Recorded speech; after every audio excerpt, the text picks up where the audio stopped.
Ok, entonces rápidamente hagamos un breve repaso de los conceptos que estamos estudiando. Ahora estamos estudiando ortogonalidad, ¿verdad? Bueno, en general estamos estudiando espacios con un producto interno. Una de las primeras consecuencias, o digamos, uno de los primeros resultados que sacamos del concepto de un producto interno es que nos permite definir nociones geométricas, dentro de las cuales la más importante, o una de las más importantes, es el concepto de ortogonalidad. Entonces, bueno, no voy a recordarles letra por letra qué es un producto interno, pero rápidamente, ¿verdad? Tal vez para refrescarnos, llevamos como 3 días o tres, no, bueno, si contamos el sábado y el domingo, pues llevamos como 5 días de no vernos. Entonces, rápidamente, ¿verdad? Lo que estamos estudiando son espacios vectoriales con un producto interno. Usualmente se denota de esta manera, es una función de dos variables. Entonces, usualmente pues, dejamos aquí los espacios para esas variables, ¿verdad? Es una función de dos variables que toma dos elementos del espacio vectorial y produce, de alguna forma, un número real. Bueno, aquí tal vez deberíamos decir un número, voy a decir un número complejo, ¿verdad? Voy a decir un número complejo. Vimos que en general podemos definir un producto interno en espacios vectoriales sobre los números complejos, y es más natural pensar entonces como una función de dos variables que agarra dos elementos del espacio vectorial, los multiplica en cierta forma y produce entonces un número complejo. ¿Qué propiedades satisface un producto interno? Básicamente lo mínimo que queremos de cualquier función cuando estamos estudiando espacios vectoriales, es que esa función sea lineal. Entonces, ¿qué quiere decir que una función sea lineal? No lo sabemos. ¿Qué significa que una función sea lineal cuando hablamos de una función de un espacio vectorial en otro? Ahora, este producto, ¿verdad? Tenemos un producto cartesiano, le podríamos dar la estructura de espacio vectorial, pero lo que vamos a considerar en este caso es una función que respete la linealidad, pero en cada variable. Respete la linealidad en cada variable. Ahora, vimos, ¿qué quiere decir por esto? ¿Verdad? Que si usted fija una de las variables, no la cambia por nada, entonces todo su análisis lo hace con el mismo vector, digamos, en la segunda variable, entonces en la primera, él va a separar sumas en sumas y sacar constantes. Eh, Ahora, cuando usamos este concepto de producto interno en un espacio vectorial, una de las primeras cosas que vimos, bueno, tal vez si tenemos en la mente usar esto para medir distancias, ¿verdad? Tengo una función de dos variables, pues utilizando esas dos variables podemos introducir la noción de distancia entre elementos, ¿verdad? La noción de norma. Entonces, una de las cosas que queríamos era que cuando evaluáramos eh, en nuestra función el mismo vector, el mismo elemento, pues obtuviésemos algo, ¿verdad? Que fuese positivo. ¿Con cuál objetivo? Bueno, ¿con cuál objetivo? Básicamente para definir el tamaño de ese vector, ¿verdad? Entonces, de esta manera, como la norma de v, la magnitud, como la raíz cuadrada de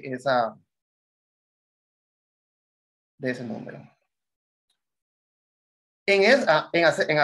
Cuando hacemos esto, ¿verdad? Al menos en el caso real, que es donde lo estudiamos en primera instancia, con la distancia euclidia, ¿verdad? Porque estamos acostumbrados, ¿verdad? Con el producto interno es el producto matricial de vectores.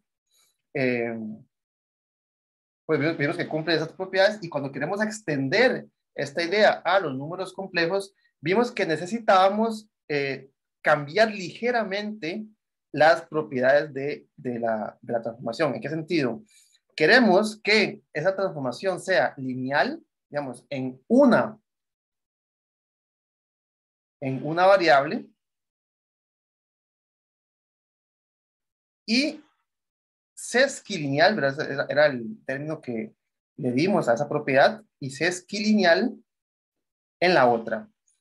La vez pasada les dije que no sabía en la otra, perdón, que no sabía de dónde venía esa palabra, que realmente nunca la había escuchado en otro contexto que no sea este.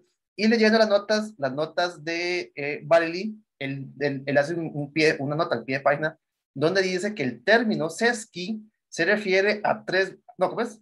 A una vez y media. ¿verdad? Se refiere a 3.5, ¿verdad?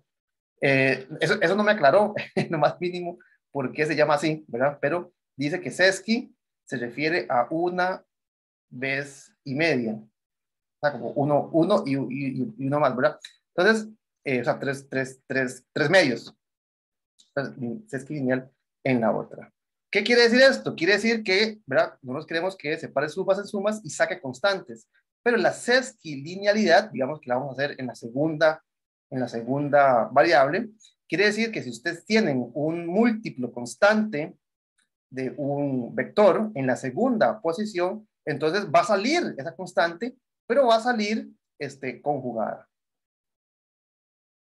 Entonces, esa es una propiedad o un requerimiento que le estamos pidiendo a una función cuando consideramos un espacio vectorial sobre los números complejos. Note que claramente si estamos únicamente trabajando sobre números reales, esto no dice absolutamente nada, ¿verdad? Porque todo número real es igual a su conjugado y únicamente estaremos diciendo que saque constantes.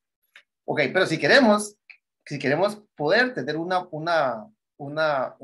función de dos variables que me permita definir una distancia, en los números complejos no es suficiente con la linealidad, sino que tenemos que pedir que esto pase. Nota que aquí, ¿verdad? En el fondo, lo que estamos usando es que si usted multiplica un número complejo por su conjugado, obtenemos un número real.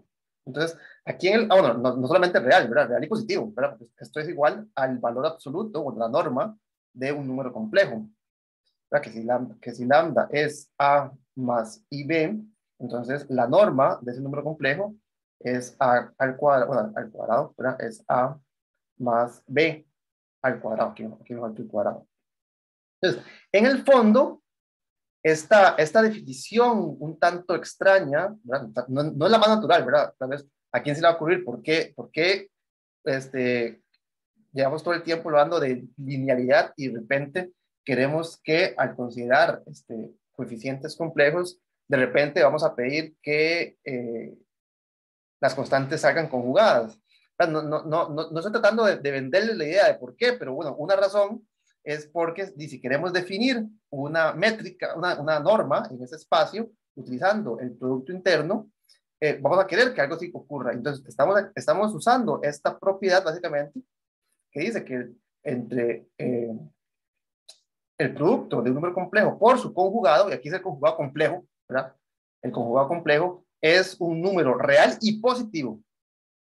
Entonces, esta propiedad que está acá se va a cumplir aún para espacios vectoriales complejos, donde la conjugación compleja pues juega un papel importante. Pero los números complejos no los podemos ordenar con el orden usual de los números reales, pero ciertos elementos, ¿cuáles? Los números reales, sí los podemos ordenar. Y básicamente entonces estamos tratando de extraerle ese orden a los números complejos para ciertos productos en particular, ¿verdad? Cuando multiplicamos por el mismo vector, queremos tener una noción de distancia que en números reales, pues es medido por de nuevo, por el teorema de Pitágoras, ¿verdad?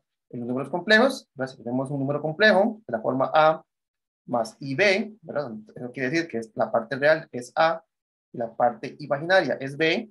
La distancia del origen a ese número complejo por el teorema de Pitágoras está dado por el cuadrado de esta magnitud, ¿verdad? Que es el elemento multiplicado por su conjugado. Entonces, esta sesquilinealidad, pero tal vez es un poco artificial, pero en el fondo lo que está recuperando es la estructura geométrica que un producto interno le da a un espacio vectorial. Entonces, para el caso de la distancia, ahora que tenemos que es un número positivo, entonces lo recuperamos si consideramos esta multiplicación, ¿verdad? Del elemento por su conjugado. ¿Ok? Entonces, bueno, tal vez no voy a referirme a todas las propiedades que vimos la clase anterior en términos del producto interno, pero vimos que un producto interno nos permite definir nociones geométricas, en particular la noción de ángulos y, bueno, más particular, ¿verdad? El concepto de ortogonalidad. Decimos que dos elementos de un espacio vectorial donde existe un producto interno son ortogonales si su producto interno es 0. Y de nuevo, quiero recalcar que esto es una propiedad completamente algebraica, ¿verdad? El producto interno es una función entre espacios vectoriales que cumple con ciertas propiedades de linealidad, básicamente. Ciertas propiedades de linealidad. Entonces, la condición de que dos elementos, al aplicarlos a esta función de dos variables de 0, es una condición completamente algebraica. Bueno, pues eso me permite entonces hablar sobre ángulos entre vectores, que esa es una noción más analítica, ¿verdad? Más de los números reales, ¿verdad? Los ángulos.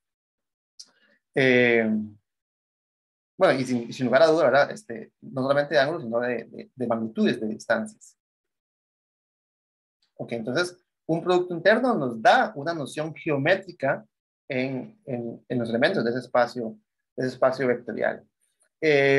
Una de las cosas que vimos la última clase, la clase del martes, fue que en un espacio vectorial con producto interno, elementos ortogonales, ¿verdad? Perpendiculares, son linealmente independientes.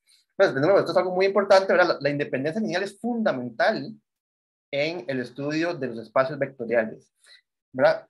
Y ahora estamos estudiando una propiedad que es más fuerte que ser linealmente independiente. Entonces, intuitivamente, ¿verdad? Si tenemos un conjunto que no solamente es linealmente independiente, sino que además es ortogonal, entonces vamos a tener más estructura, una estructura más rica en los elementos y vamos a poder decir más cosas.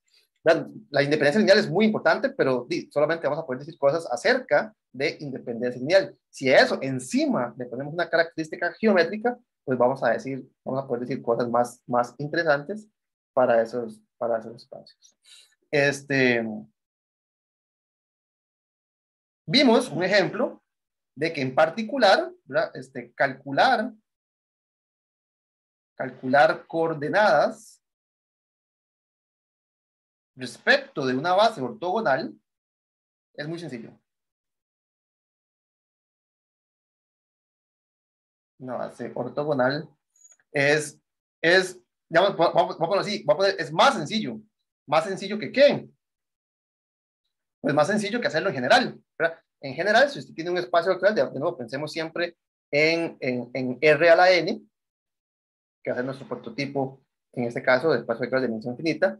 Si tenemos un espacio vectorial de dimensión finita, y tenemos una base y queremos calcular las coordenadas de un elemento respecto a esta base, pues tenemos que resolver un sistema de ecuaciones lineales que va a depender del tamaño del espacio vectorial, ¿verdad? En general.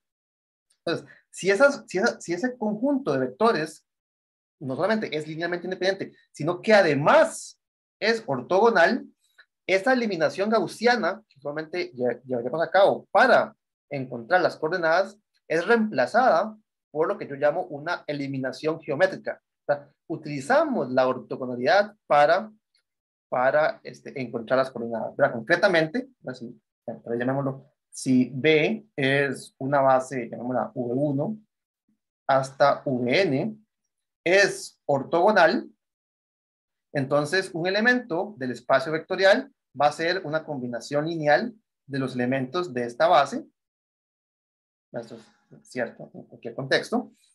Y las constantes A1, A2, ¿verdad? Hasta AN, ¿verdad? Se encuentran mediante un proceso de reducción gaussiana, ¿verdad? Algún proceso en el cual resolvamos un sistema de ecuaciones y obtener las constantes que me permiten expresar al elemento V como combinación lineal de mi conjunto generador. Entonces, en el caso particular de un conjunto que es ortogonal, ese proceso se reduce a eliminar los elementos que, digamos, que no nos interesan. Entonces, por ejemplo, la coordenada,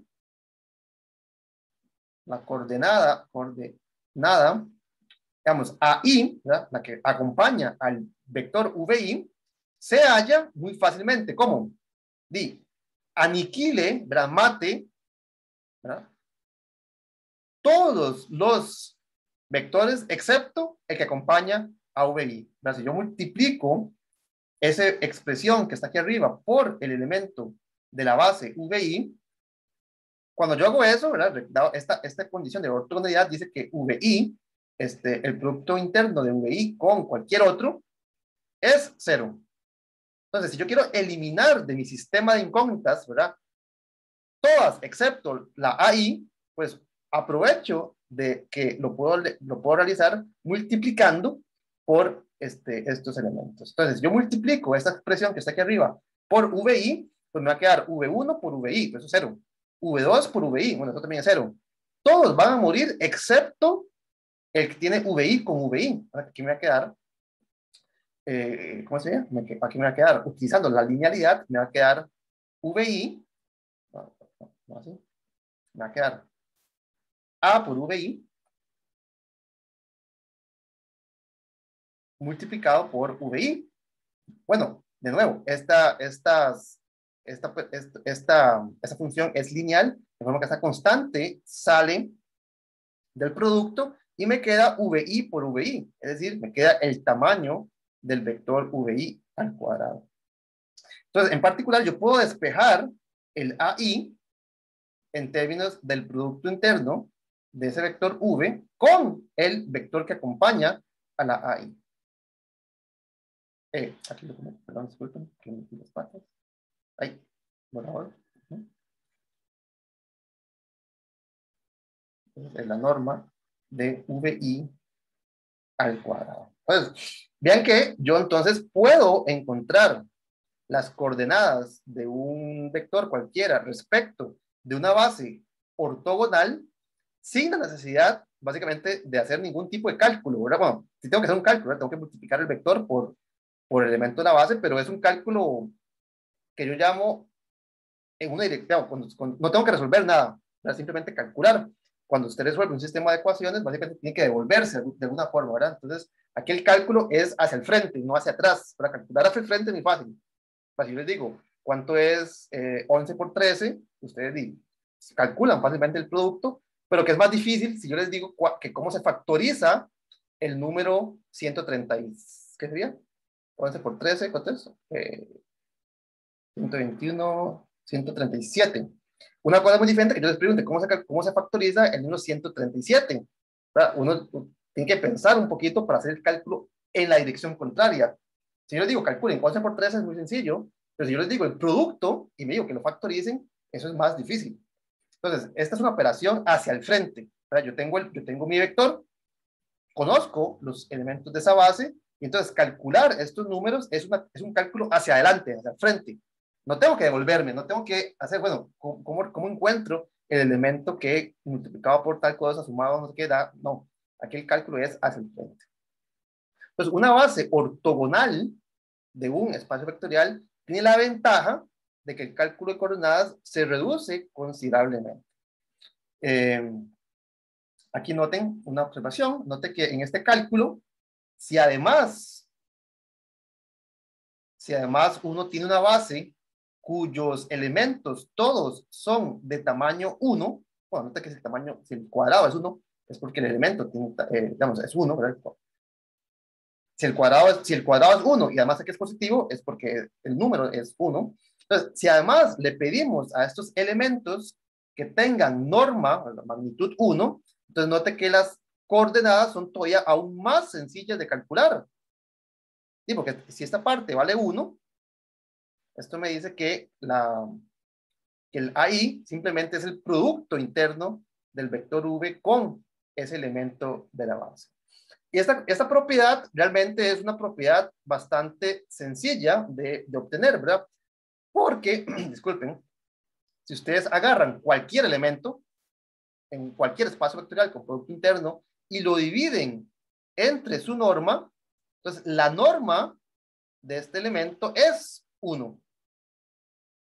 Si ustedes agarran, pensémoslo en RN, si ustedes agarran este vector, que puede tener tamaño, digamos que tiene tamaño 7, y usted agarra y parte ese vector en 7 pedazos iguales, 1, 2, 3, 4, 5, 6, 7.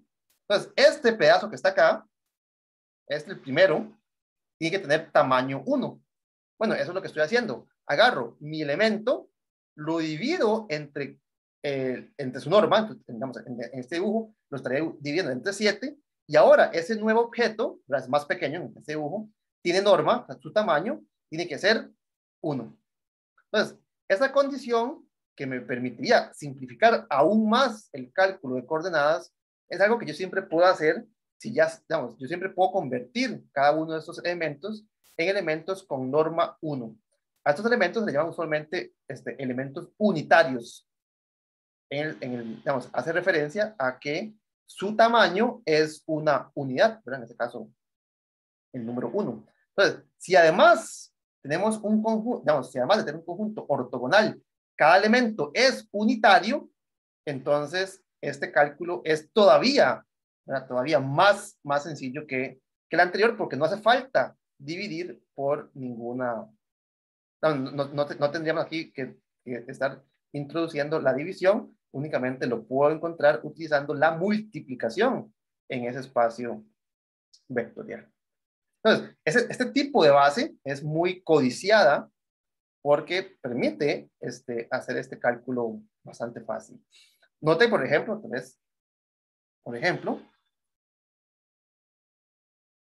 en el espacio vectorial de n tuplas con coeficientes complejos, con el producto usual, ¿verdad? Con el producto matricial de vector fila por vectriz columna, la base formada por los elementos de la base canónica, ¿verdad? Por los elementos que llamamos E1, 1, 0, 0, E2, 0, 1, 0, etcétera. N sería el vector 0, 1. Esta base es ortogonal. Si usted multiplica cualesquiera dos de estos productos, siempre se va a encontrar ceros donde en otro lado no hay. Entonces, cada producto de estos es 0. Y además, cada vector tiene norma 1, ¿verdad? Tiene magnitud 1. Entonces, es ortogonal y cada EI es unitario. Entonces, noten que esto dice que la base canónica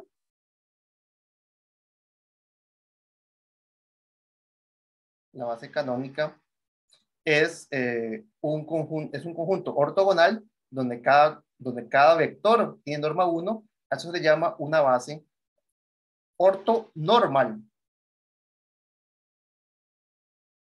Orto, ¿verdad? Se refiere a ortogonalidad. Y normal, pues se refiere a que todos tienen tamaño 1, son unitarios.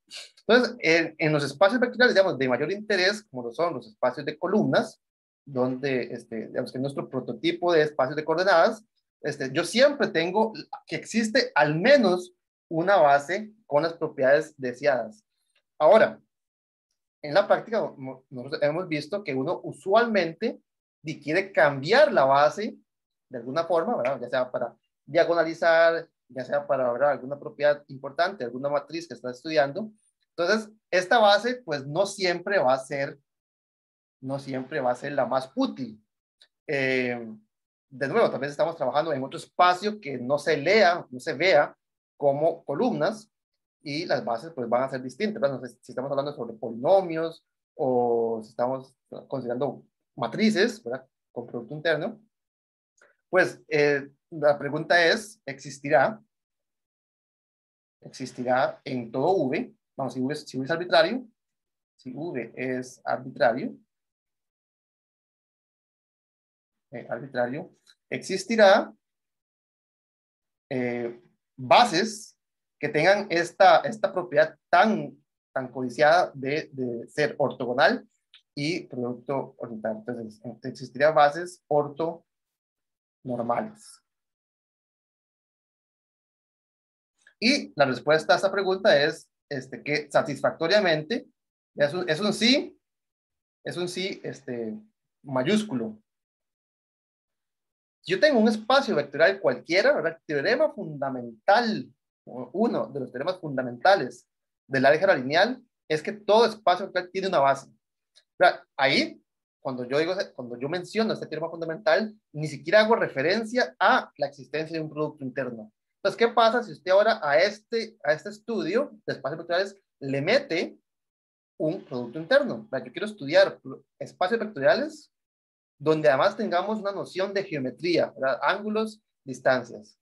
Entonces, estas bases yo les podría pedir más propiedades, y como acabamos de ver, ¿verdad? Unas propiedades más útiles de un conjunto es que sea ortogonal con sus elementos de norma 1.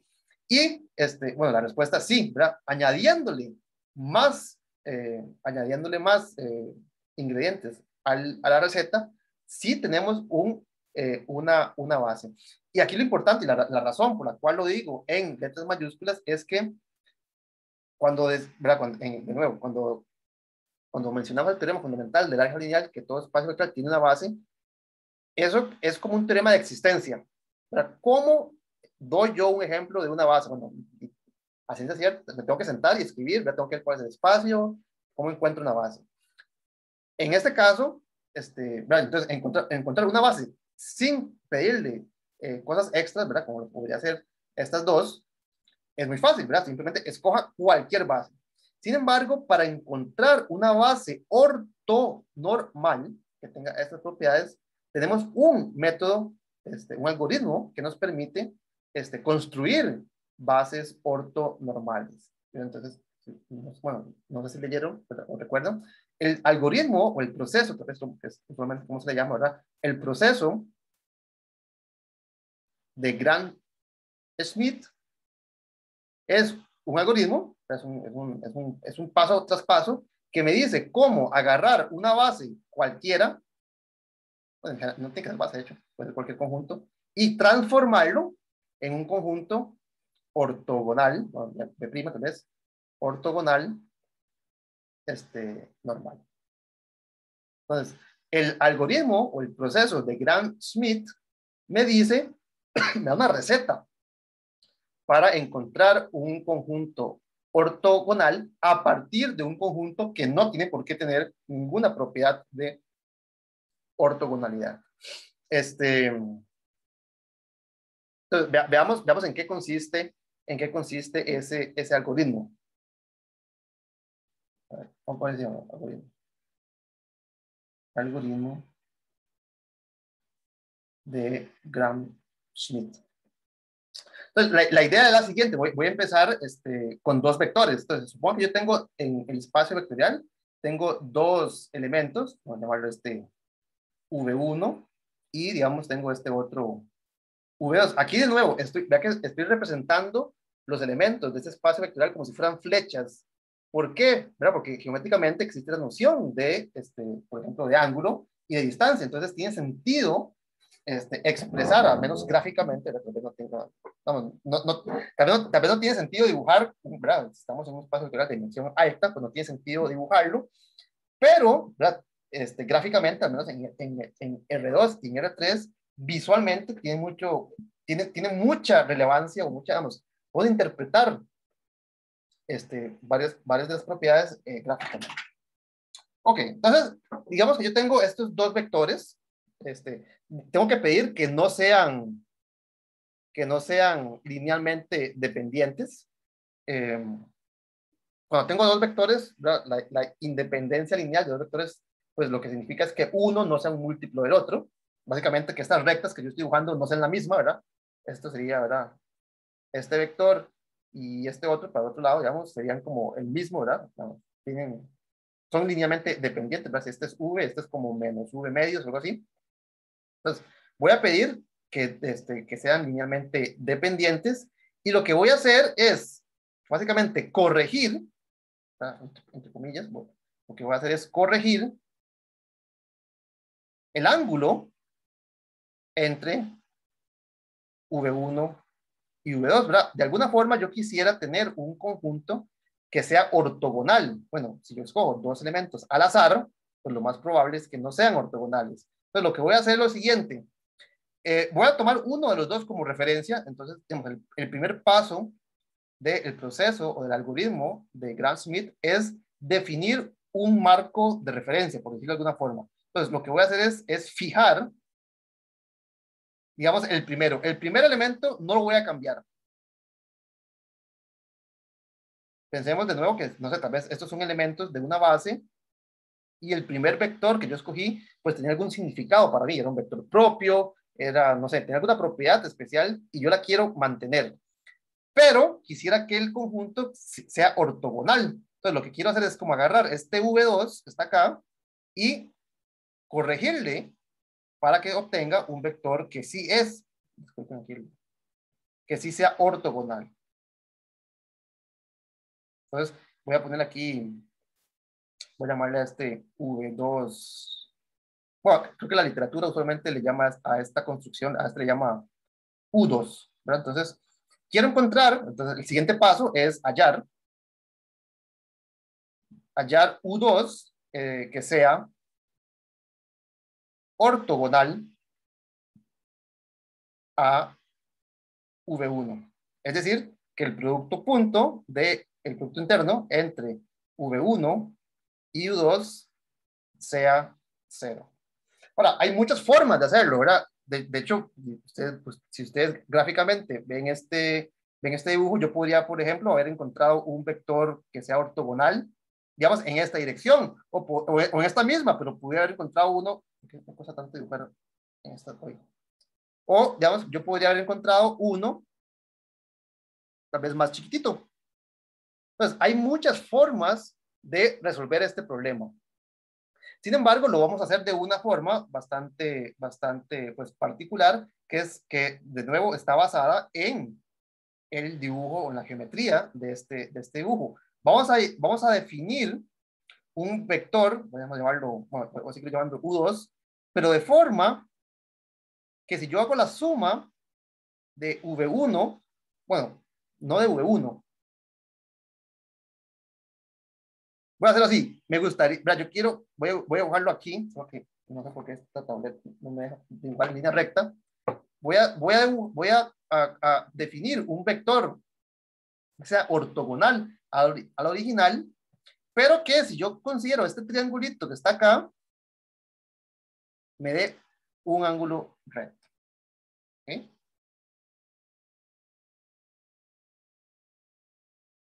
Voy a borrar esto. Entonces, el algoritmo de Gram-Schmidt va a producir dos cosas. Va a producir esta dirección ortogonal, pero básicamente, tal vez otra cosa que hace, que tal vez en el dibujo no lo estoy diciendo claro, ¿verdad?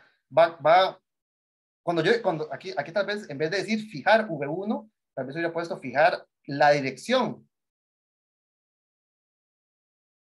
de V1.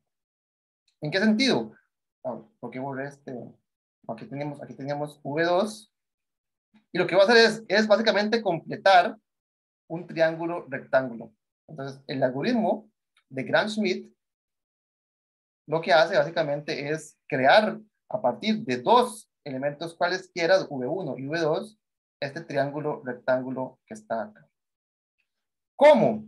Bueno, primero va a decir, bueno, este V1 como que es muy grandote, ¿verdad? Yo este V2 lo puedo encontrar, este U2 que está acá, básicamente lo puedo encontrar fácilmente mediante esta ecuación algebraica, ¿verdad? Que yo escojo un elemento que sea ortogonal al elemento que tengo como referencia. Esto es, digamos, es fácil, de nuevo, en el sentido de que es una condición algebraica. Básicamente lo que estoy haciendo es encontrando cuál es la proporción de V1, ¿verdad? V1 es todo este rojo. Entonces, ¿cuál es el pedacito de V1 que tengo que considerar de forma que si camino en la dirección perpendicular a V1, que es la misma roja o negra, ¿verdad? Define la misma dirección, obtengo un triángulo rectángulo. Entonces, básicamente, este pedacito que está acá en negro tiene que ser un múltiplo de V1. En este dibujo pareciera casi que es como la mitad, o un poquito menos de la mitad. Entonces, ¿cuál es la proporción de V1 que tengo que caminar para que, si a partir de este punto camino en dirección perpendicular, llegue a el elemento V2 que tenía al puro principio? Entonces, esto dice que, ¿verdad? Lambda V1, que sería el pedazo que está en negro, sumado con V2, no, perdón, con este U2, ¿verdad? Con U2, tiene que ser V2. Entonces, el algoritmo de Gram-Schmidt lo que me va a dar es un vector que es un pedacito, es proporcional a la dirección original, a la dirección que yo fijé, de forma que si camino perpendicularmente, después de haber caminado este pedacito, llego a mi segundo vector V2. ¿Cómo encuentro este vector V2? Note que si yo conozco esta constante lambda, ahora si conozco lambda,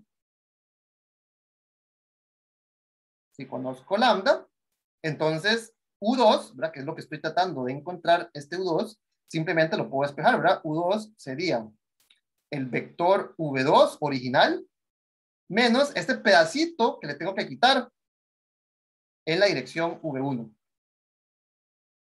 Entonces, note que si yo conozco cuánto es esta sombra, ¿verdad? Pensemos que aquí está el sol, y esto es como un árbol, entonces el sol va a proyectar esta sombra sobre la Tierra.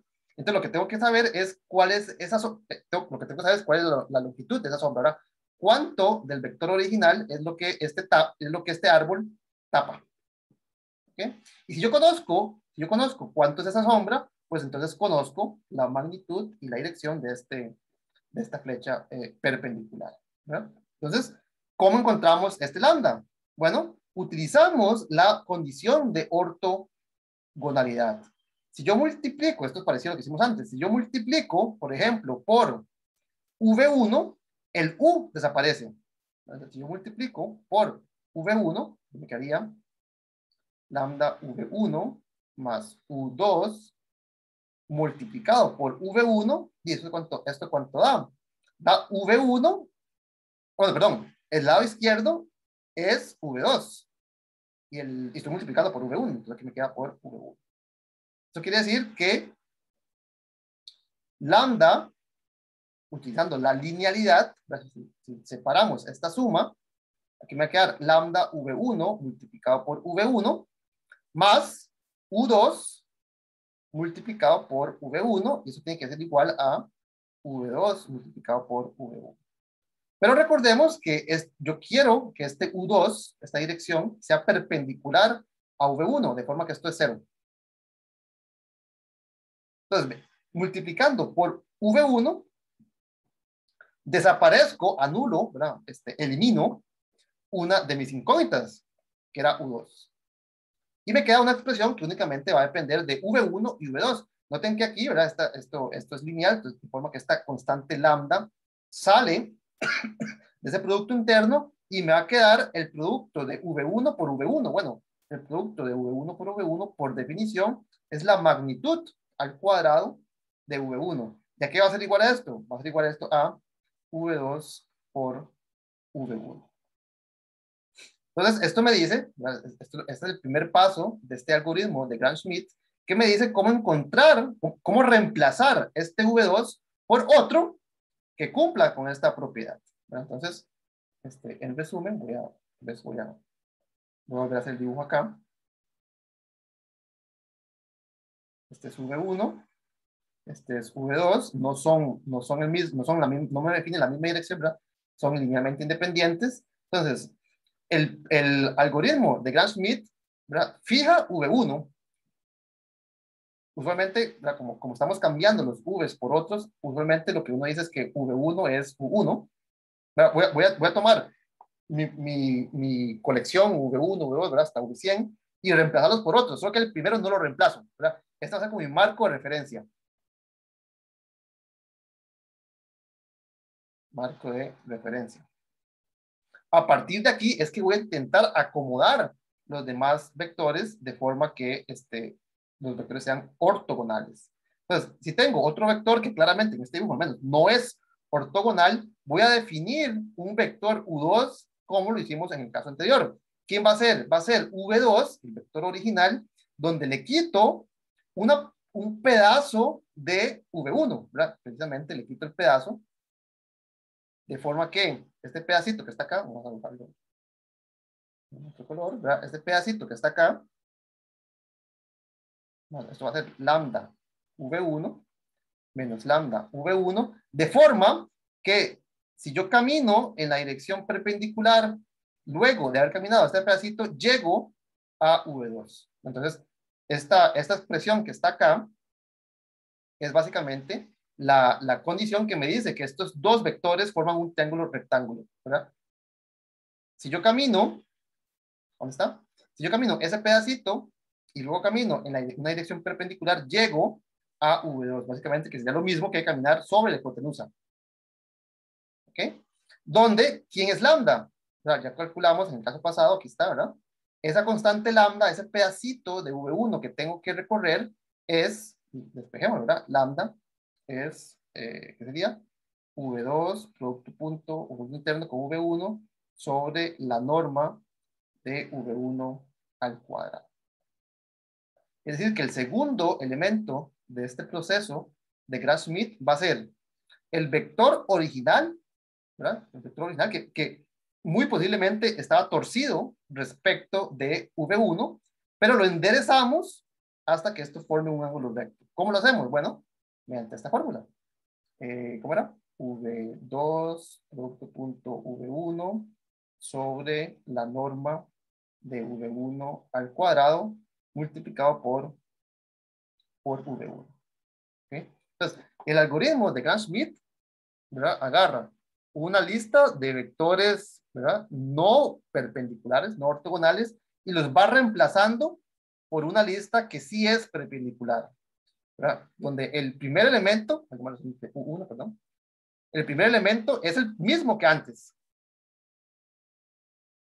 Entonces, el primer elemento lo dejo igual porque de cierta forma quiero conservar alguna estructura que tenga esta lista. Ahora esta lista, de nuevo, podría ser una lista que yo construí, no sé, a partir de vectores propios, un vector de ciertas características. Entonces, yo quiero conservar cierta estructura de este conjunto, de esta base.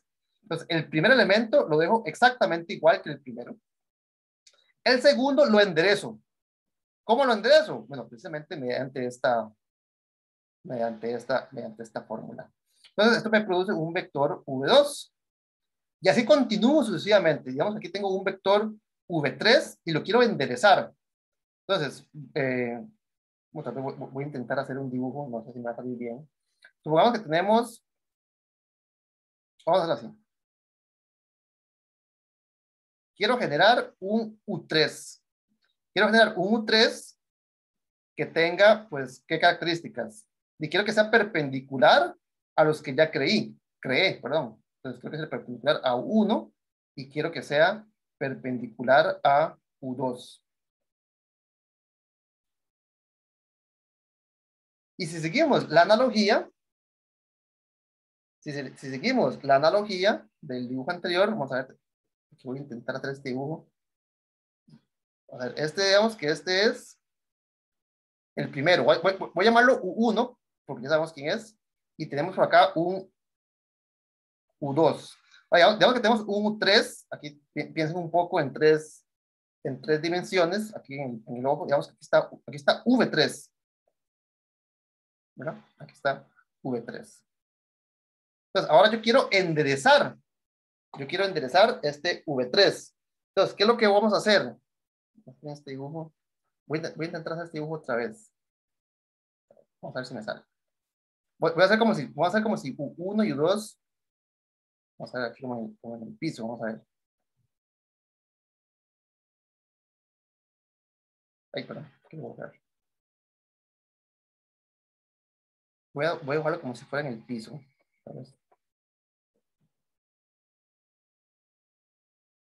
Vemos que este es V1,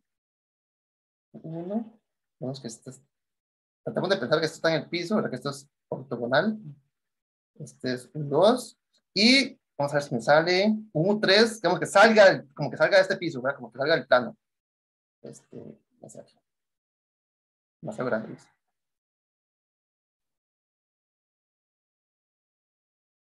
Ay, mira, borré todo.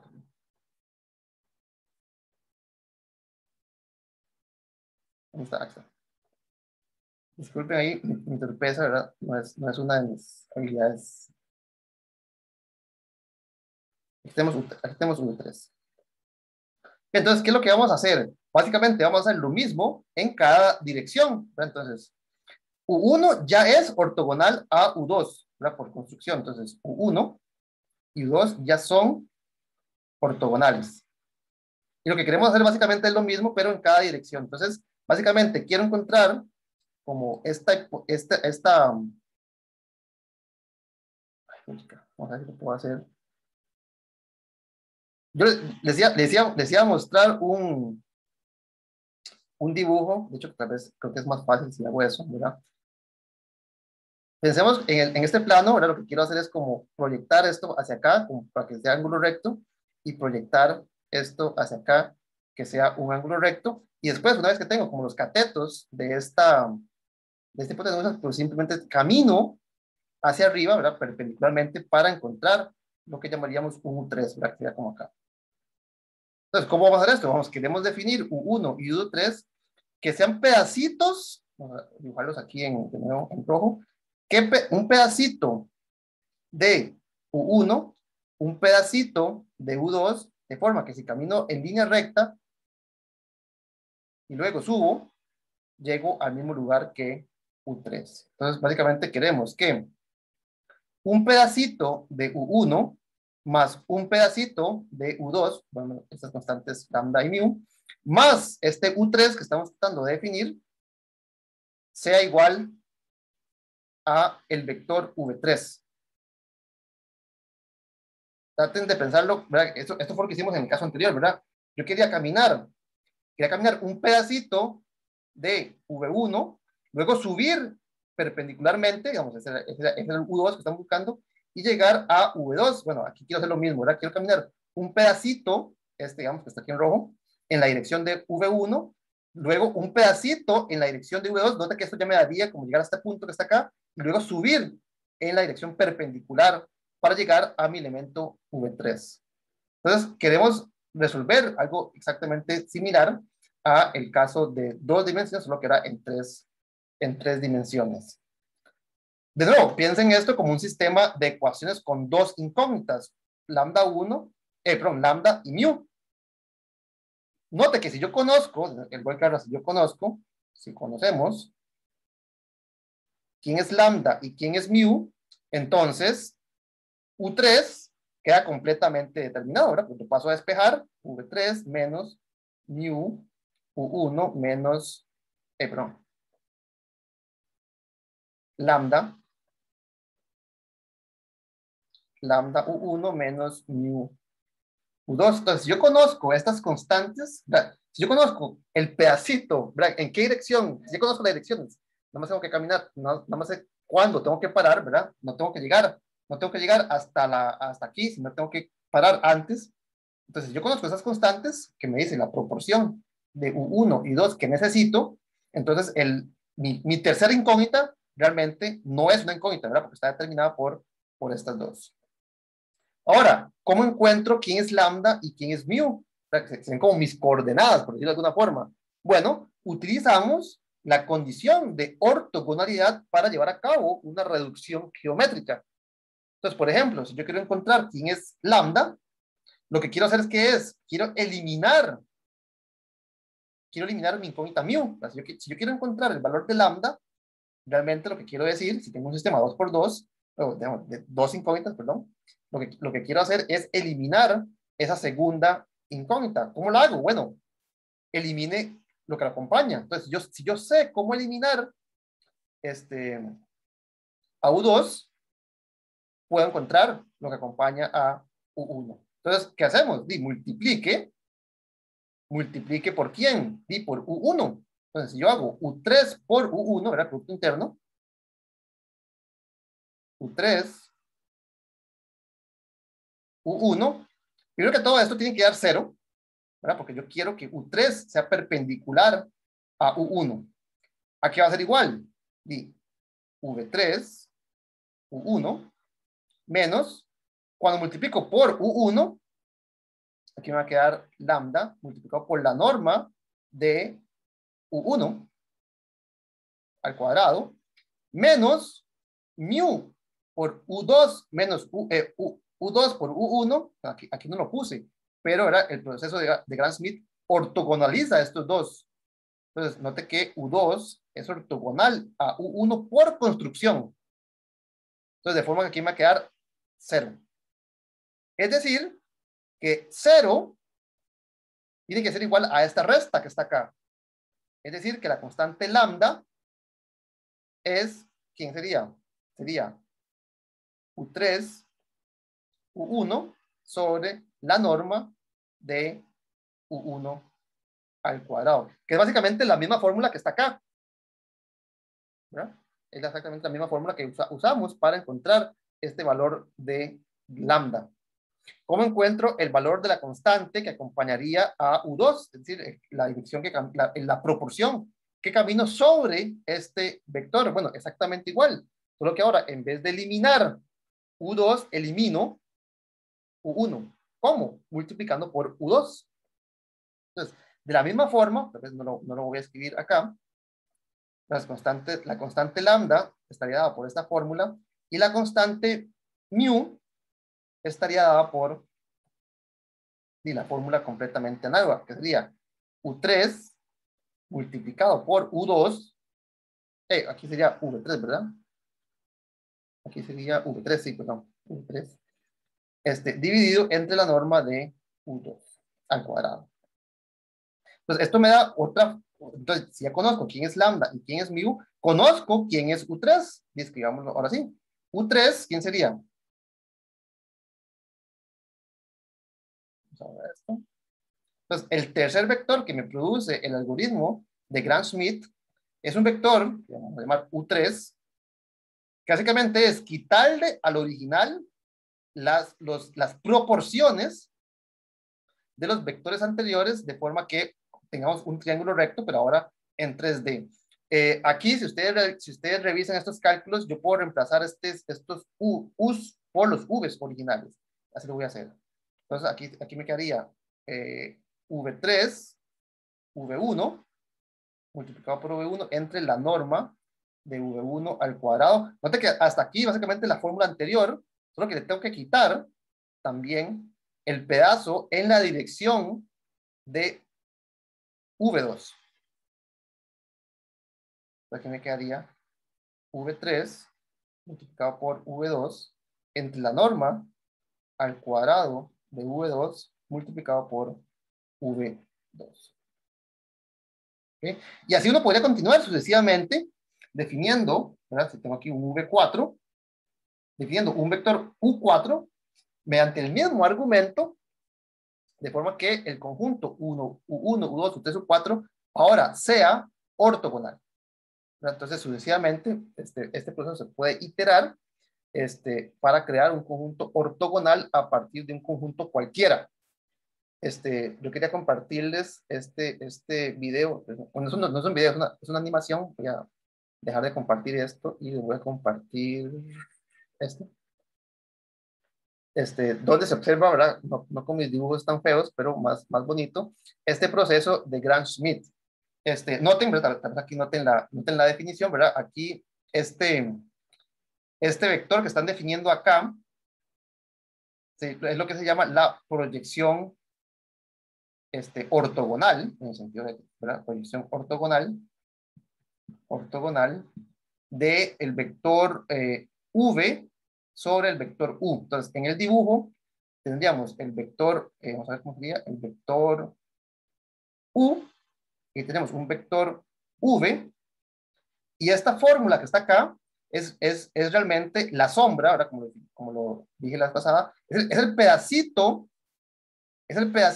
de U que queda debajo de V, ¿verdad? Entonces, si aquí está el sol, esto lo que me define es la sombra que genera este árbol sobre el piso.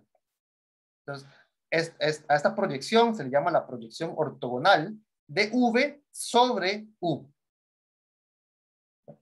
Que, note que U, producto interno con U, es la norma de U. Entonces, note que este pedacito es la fórmula que vimos anteriormente, es el producto de U con V sobre la norma de U al cuadrado multiplicado por U. Es un pedacito de U. Entonces, aquí estamos multiplicándolo. Entonces, noten que ¿verdad? El U1 se mantiene exactamente igual que el anterior. El U2 es quitarle al original la proyección ortogonal, ¿verdad? Esto lo que me hace es que el triángulo que se genere sea un ángulo recto. Y así sucesivamente, ¿verdad? Se define el elemento U3 a partir de los anteriores, ¿verdad? Proyectando sobre los anteriores. U4 es exactamente la misma idea, proyectando sobre los anteriores. Y lo que quiero que observen es esta animación que está acá. Bueno, tal vez esperemos un segundo a que empiece. Bueno, vayan viendo, ¿verdad? Ahí lo que está haciendo en cada paso es corrigiendo el ángulo de forma que obtengamos un conjunto ortogonal. ¿Vieron ahí? ¿Verdad? Ese U3 que estaba ahí, antes estaba torcido, y después se corrige, se le quita el pedazo, se corrige el ángulo, y le queda un conjunto ortogonal. Disculpen.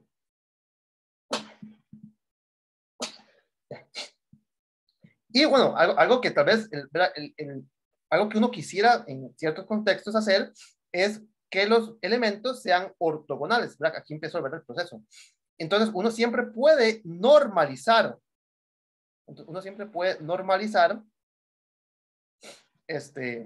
los elementos. Entonces, uno puede crear esos elementos U1, U2, U3, U4, U5, hasta UN. Entonces, esto me da estos vectores en azul, ¿verdad? Bueno, estos que están acá.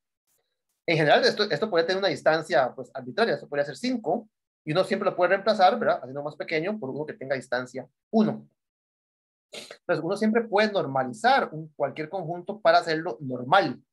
Aquí lo difícil, o tal vez no lo difícil, la parte no obvia, es cómo ortogonalizar. Pues esta parte ortogonaliza. Y después, si usted quiere, normaliza. Normalizar es algo bastante sencillo. Simplemente dividimos cada vector por su norma, por su tamaño, y eso va a ser el efecto, ¿verdad? Si tengo un vector de longitud 10 y lo parto en 10 pedacitos iguales, pues este primer pedacito va a tener tamaño 1. ¿Okay? Entonces, el proceso de Gram-Schmidt es este algoritmo que a partir de estos V's, genera estos U's, pero estos U's ahora son ortogonales. Entonces, tal vez, nada más para dejar esto en claro, el proceso de Gram-Schmidt, vamos a ver nada más el proceso de Gram-Schmidt, hace lo siguiente, toma un conjunto cualquiera. Uno en la práctica usualmente lo aplica a un conjunto linealmente independiente. Si el conjunto no es linealmente independiente, pues el algoritmo básicamente no hace mucho, ¿verdad? Entonces, toma un conjunto cualquiera, voy a llamarlo así, ¿verdad? V1, V2, hasta VK, y genera otro, voy a ponerlo aquí encima, o más bien debajo, voy a llamarlo U1, U2, hasta UK. Con las siguientes propiedades. La primera propiedad es que los elementos U y son perpendiculares a los elementos UJ. Entonces, hace que este sea ortogonal. Aquí este es ortogonal. Otro conjunto ortogonal. Y una de las cosas tal vez más relevantes de las características del algoritmo de Gram-Schmidt es que respeta la ¿cómo lo digo? Respeta no quiero decir la dependencia lineal. Bueno, tal vez si lo escribo es más claro. De forma que, si usted parte, así, y además, el conjunto generado por cualquier subconjunto, si usted agarra este V1, V2 y V3, digamos, voy a hacer un ejemplo. Si usted agarra únicamente los 3 primeros elementos de su lista original y agarra los 3 elementos de la lista nueva, obtiene exactamente el mismo subespacio vectorial. Entonces voy a ponerlo así. Entonces, vamos a poner así. El conjunto generado por V1, V2 y V3, ¿verdad? El subespacio generado, bueno, tal vez se confunda, ¿verdad? Este símbolo lo estamos utilizando para producto interno, entonces creo que mejor no lo escribo así porque se puede confundir. Voy a ponerlo así, en palabras, creo que es más sencillo, ¿verdad? El conjunto, el subespacio vectorial generado por V1, V2, digamos, hasta un VM. Entonces, si usted agarra y parte esto hasta el vector M, esto es igual al subespacio vectorial generado por los correspondientes U's. U1, U2, hasta el mismo elemento donde usted hizo el corte. Entonces, si usted corta aquí para incluir únicamente V1, V2 y V3, lo que usted puede generar, ¿verdad? Tomando combinaciones lineales de esos 3 vectores, es lo mismo que usted puede generar a partir de esta lista. En particular,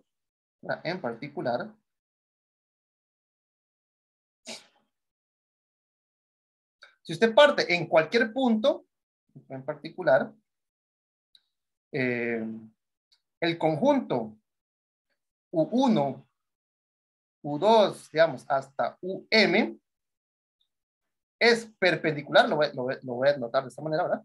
Es particular de que si usted corta va a ser ortogonal al resto, ¿verdad? Entonces aquí UM más 1, digamos que llegamos hasta UK. Entonces, el algoritmo de Gram-Schmidt no solamente ordena, digamos, reacomoda los ángulos de forma que tenga un conjunto ortogonal, sino que lo hace de una forma en que se preservan los espacios vectoriales.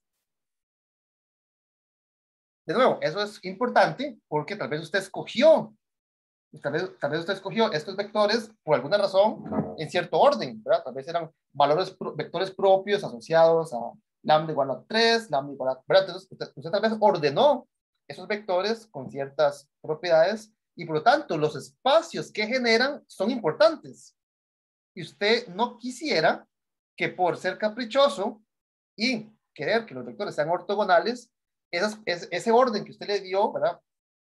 Se pierda del todo. Entonces, el algoritmo de Gram-Schmidt no solamente reacomoda los ángulos, sino que básicamente es lo único que acomoda, ¿verdad? No está cambiando los vectores por cosas que nada que ver con lo que estaba antes. Entonces, los ordenó, acomodó, los destorció, estaban torcidos, los destuerce, pero además respeta los espacios vectoriales. Bueno, los subespacios vectoriales generados. Entonces, de nuevo, tal vez usted, esos 3 primeros vectores eran vectores propios asociados a una constante, digamos, lambda igual a 1. Entonces, estos 3 vectores propios van a seguir, estos 3 vectores, U1, U2 y U3, van a seguir definiendo el mismo espacio vectorial. Tal vez ya no sean vectores propios, pero el espacio que generan sí. Es el espacio propio asociado a cierto valor propio. O, ¿verdad? Tal vez usted ¿verdad? Cuando usted quiere encontrar la descomposición primaria de una matriz, usted agarra y ordena su base de forma que los primeros 3 elementos me den un bloque 3x3. ¿Verdad? Usted quisiera tener una matriz 5x5, usted agarró la base de forma que al hacer un cambio de coordenadas me queda un bloque 3x3 en una parte, un bloque de la matriz, 3x3. Entonces, usted puede reacomodar, digamos, reordenar los ángulos sin perder el bloque. Usted puede reordenar los vectores de forma que ahora sean ortogonales, pero sin perder que la representación matricial tenga un bloque 3x3 en ese espacio. Entonces, es una de las cosas importantes de este algoritmo es que respeta los espacios vectoriales. Y esta observación que está acá es muy importante, ¿verdad? Porque esto me dice cómo encontrar, en el caso de, ¿verdad? En el caso, tal vez, aquí lo puse con, no, voy tal vez a llamarle esto n, pensando que n es la dimensión del espacio vectorial, porque entonces esta vez es un poco más interesante, ¿verdad? Esto me dice que si usted agarra cualquier base, cualquiera, del espacio vectorial, entonces usted puede encontrar una base que sea ortogonal. Y esta condición que está acá, si lo aplicamos a una base, me dice lo siguiente, ¿verdad? Tal vez en particular,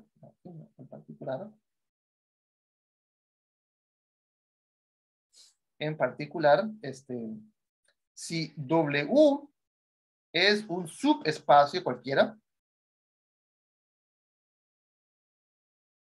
si W es un subespacio cualquiera de V, entonces usted podría agarrar y empieza con una base de ese espacio vectorial. Digamos que ese espacio vectorial tiene dimensión K.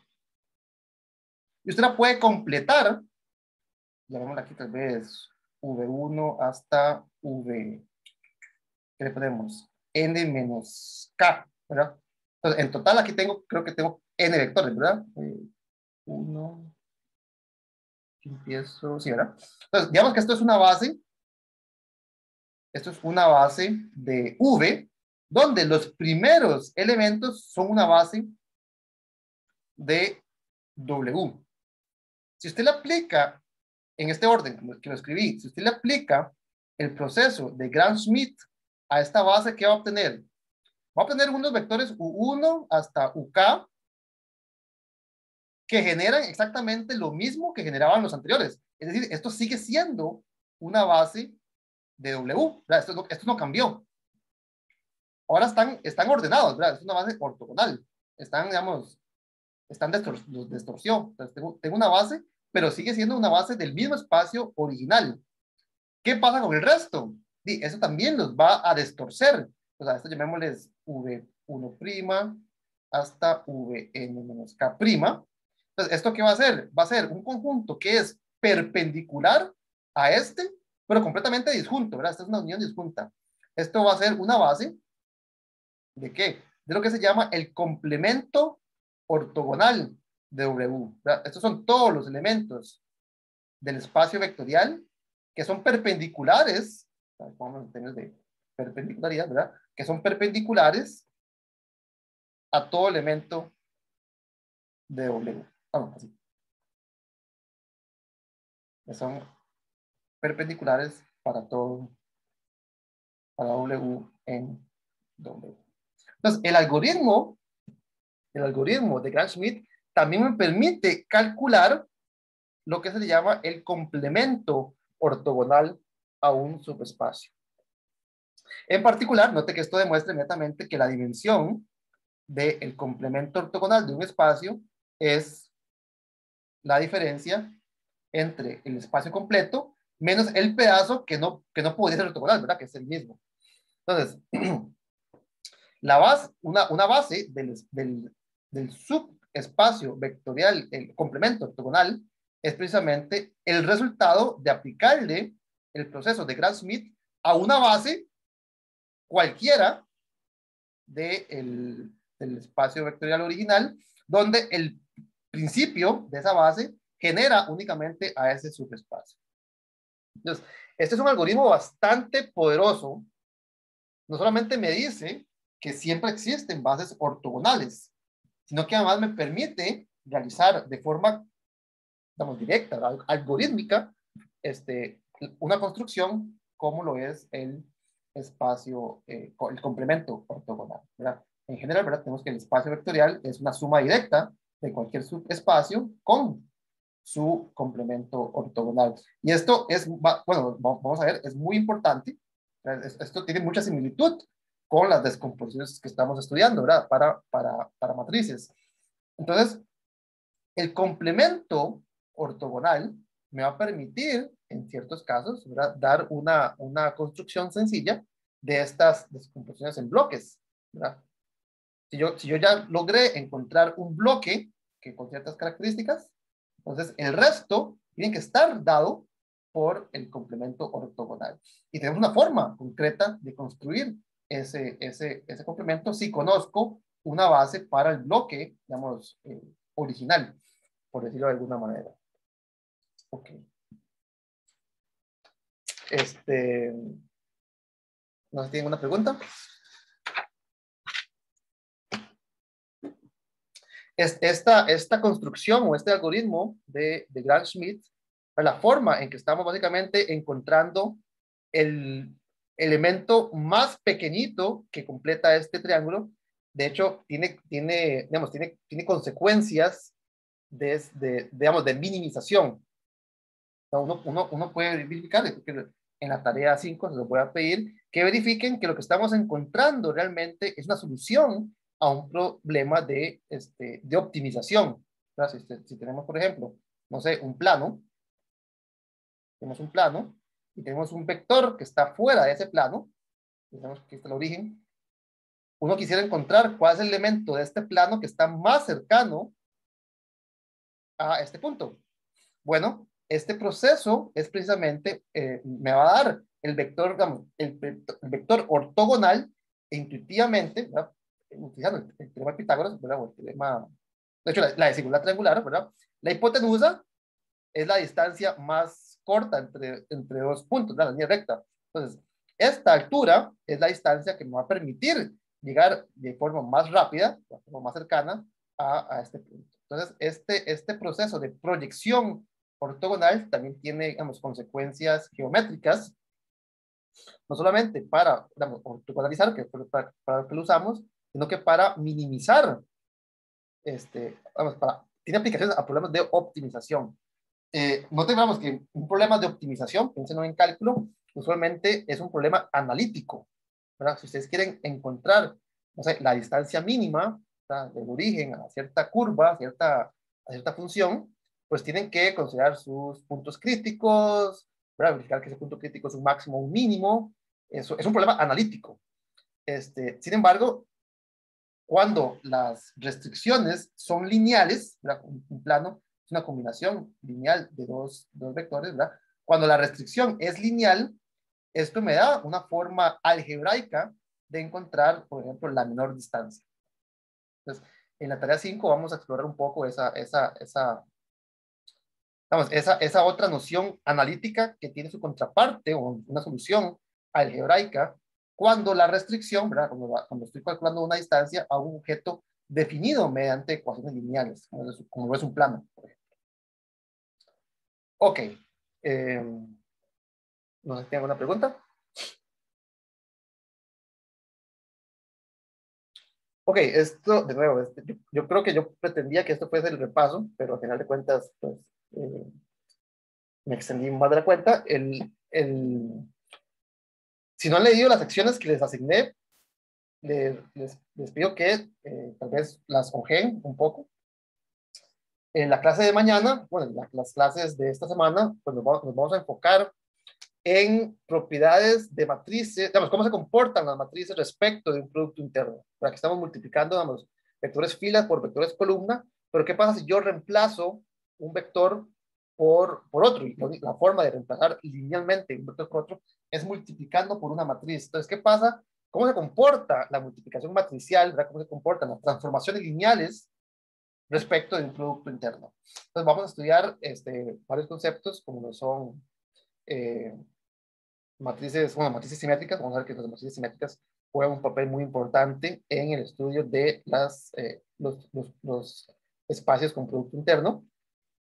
Si estamos hablando sobre matrices con entradas complejas, ¿verdad?, estamos en un espacio vectorial complejo, entonces aparece el concepto de adjunta, que es la conjugada transpuesta, y vamos a ver qué pasa con esas matrices, ¿verdad? Estas matrices tienen matrices con una estructura básicamente diseñada para ser compatibles con el producto interno.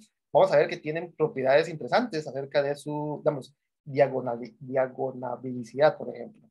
Entonces, si una matriz está diseñada para interactuar bien con el producto interno, por ejemplo, va a ser diagonalizable. Vamos a ver. Entonces, los temas del principio del curso, ¿verdad? Que eran diagonalización, triangulación, ¿verdad? Ese tipo de cosas, descomposición, eh, van a estar íntimamente relacionadas a propiedades del Producto Interno, ¿verdad? Nosotros lo hicimos inicialmente para cualquier matriz.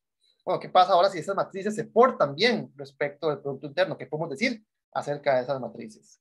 Entonces vamos a ver que, ¿verdad?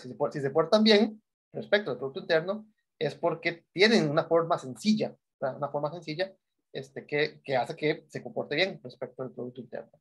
Vamos a ver que las matrices simétricas, por ejemplo, son aquellas que me permiten hacer digamos, esta traducción sencilla a la hora de transformar un vector mediante esa matriz y van a, casi que milagrosamente, ¿verdad? A mí me parece un milagro, ¿verdad? Que pedir que una matriz sea simétrica es suficiente para decir cosas interesantes acerca de sus formas diagonales, por ejemplo. Entonces, quedemos hoy hasta acá. No sé si tienen alguna pregunta.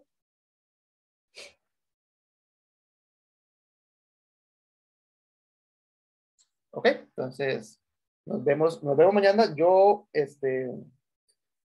creo que en horas de la tarde, y si no mañana, les doy la tarea 5. Independientemente del día que se las dé, pues va a tener una semana. Entonces, si se las doy hoy, pues sería para entregarlas de hoy en 8. Si no, pues mañana, para el martes que sigue. Y nos vemos. Cualquier cosa, pues me escriben. Hasta luego.